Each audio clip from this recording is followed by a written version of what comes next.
Shalom pemirsa, dimanapun Anda berada, adalah satu sukacita tentunya kita dapat kembali bertemu untuk mempelajari kebenaran firman Tuhan melalui buku pelajaran sekolah sahabat kita, di mana sepanjang satu kuartal ini kita terus membahas surat Petrus yang pertama dan surat Petrus yang kedua.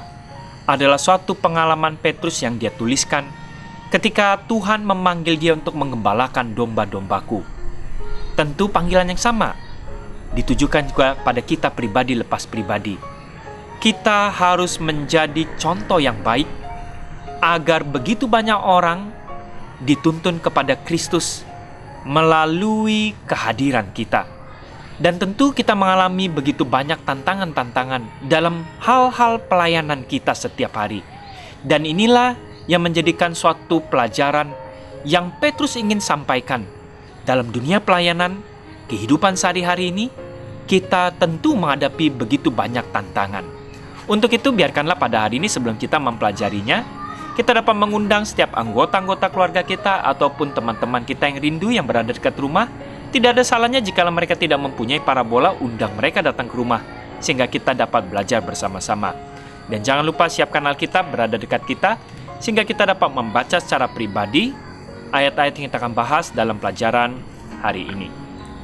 Judul pelajaran kita pada hari ini adalah Pengejek-pengejek. Setelah berusaha membuat pembacanya, yaitu Petrus, mengingat akan perkataan yang dahulu telah diucapkan oleh nabi-nabi Tuhan dan mengingatkan akan perintah Tuhan dan juru selamat yang telah disampaikan oleh rasul-rasulmu kepadamu. Dalam 2 Petrus 3:2, Petrus tiba-tiba memberi peringatan yang khusus. Barangkali dia memahami betapa berbahaya jadinya ajaran-ajaran yang kita harus ketahui ini.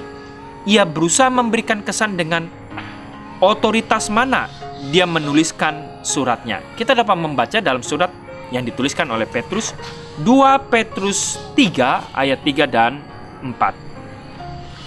2 Petrus 3 ayat 3 dan 4. Saya akan bacakan.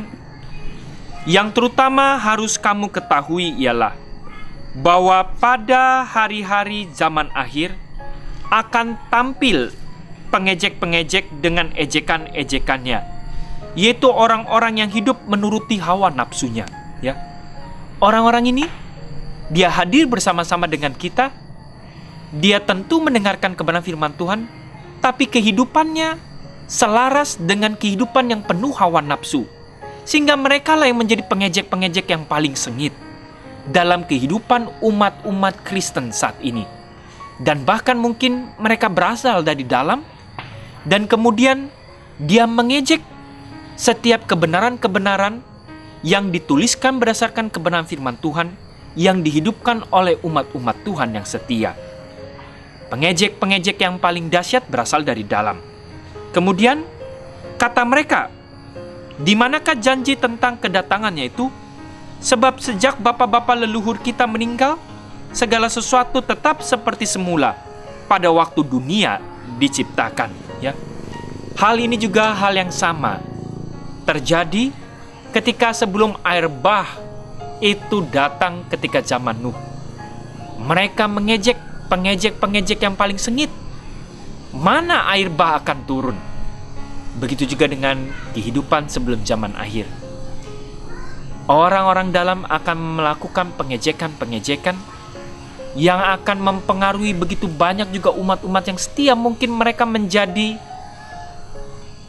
tidak penuh kepercayaan lagi.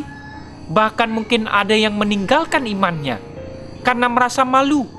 Karena mungkin mereka juga dikuatkan dengan pengaruh-pengaruh mereka, sehingga mereka akhirnya jadi tidak percaya akan kebenaran firman Tuhan, dan mereka mungkin akan bergabung dengan pengejek-pengejek tersebut. Tapi biarkanlah kembali kita dapat melihat apa yang kita dapat angkat. Ada suatu persamaan penting antara mereka yang mendukung kebebasan palsu dan mereka yang menunjukkan keraguan-raguan akan kedatangan yang kedua. Ya, pengajar-pengajar palsu ada juga orang-orang yang menunjukkan keraguan-raguan. Kehidupan kita janganlah diombang-ambingkan atau kita mempunyai keraguan-raguan. Landasan yang terutama adalah kebenaran firman Tuhan. Untuk itu kita perlu gali hari demi hari, sehingga kita tidak diombang-ambingkan.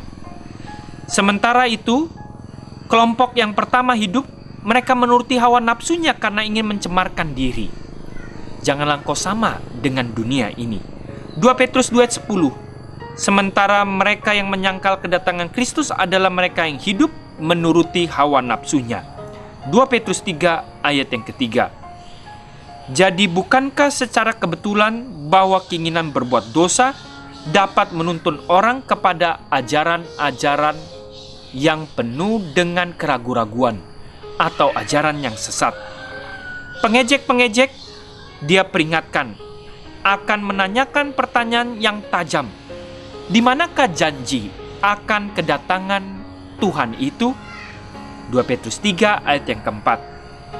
Dengan demikian, mereka akan menantang keyakinan orang Kristen yang sudah lama bahwa Yesus akan kembali datang ke dunia ini dengan segera, dan mereka selalu menanyakan itu. Di mana janji itu yang mengatakan akan datang segera?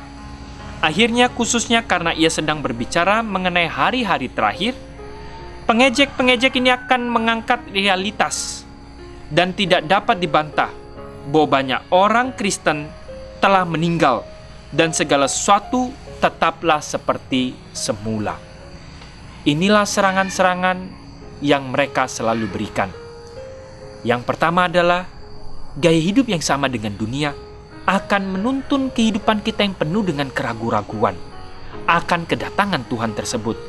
Dan akhirnya kita akan menjadi bagian daripada pengejek-pengejek tersebut karena kita diombang-ambingkan, atau kesenangan dunia akhirnya menjadi bagian dari kehidupan kita, dan kita akhirnya menjadi ragu-ragu juga dalam kehidupan untuk tetap setia sebagaimana apa yang Tuhan perintahkan.